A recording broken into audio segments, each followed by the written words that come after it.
SIR আপনারা জানেন যে বিশেষ নিবিড় সংশোধন চলছে ভোটার তালিকার। সেই ভোটার তালিকার নিবিড় সংশোধনের জেরে গোটা রাজ্যে প্রায় 140-এরও বেশি মানুষের মৃত্যু হয়েছে বলে বারংবার অভিযোগ করছে রাজ্যের শাসক দল তৃণমূল কংগ্রেস। এবং সেই ঘটনার সেই তালিকায় সর্বশেষ সংযোজন এবার মালদা।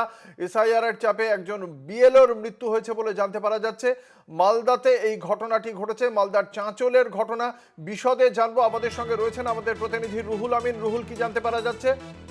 একেবারে অঙ্কুরদা, দেখো, আবার কিন্তু বিএলওর মৃত্যু। মালদার মানসিক চাপে কিন্তু মৃত্যু হয়েছে বলে পরিবারের দাবি। ঘটনায় চাঞ্চল্য ছড়িয়েছে মালদার চাঁচল 2 নম্বর ব্লকের নওদাপাড়া এলাকায়। নওদাপাড়া এলাকার 93 বুথের বিএলও ছিলেন উৎপল ঠোকদার এবং গতকাল রাতে তার বুকে ব্যথা হয় এবং সেখানে কিন্তু তাকে তড়িঘড়ি মালদার চাঁচল সুপার স্পেশালিটি হাসপাতালে নিয়ে আসা হয়। সেখানে কিন্তু তার চিকিৎসা শুরু করেন কর্তব্যরত চিকিৎসকেরা এবং তার কিছুক্ষণ পরেই কিন্তু তার মৃত্যু ঘটে বলে কিন্তু পরিবার সূত্রে আমরা জানতে পারি। এবং 110 জন বিচারাধীন তালিকায় রয়েছেন ওই এলাকার বুথের অ্যাডজুডিকেশনে বাসিন্দারা এবং তারা কিন্তু প্রতিনিয়ত এই বিএলওকে জিজ্ঞাসা করতেন যে সাপ্লিমেন্টারি যে লিস্টের কথা নির্বাচন কমিশন ঘোষণা করলেন, যে সাপ্লিমেন্টারি লিস্ট কতদিন বেরোবে তার সদুত্তর কিন্তু তিনি দিতে পারছিলেন না। অর্থাৎ সমস্তটাই কিন্তু ধোঁয়াশার মধ্যে রয়েছে, কারণ নির্বাচন কমিশন বারংবার প্রতিশ্রুতি দিলেও এখনো পর্যন্ত যে সাপ্লিমেন্টারি লিস্ট অর্থাৎ অ্যাডজুডিকেশন থেকে তাদের কাদের কাদের রিমার্ক সরলো এবং কারা কারা অ্যাপ্রুভ হলো তা কিন্তু এখনো নির্দিষ্টভাবে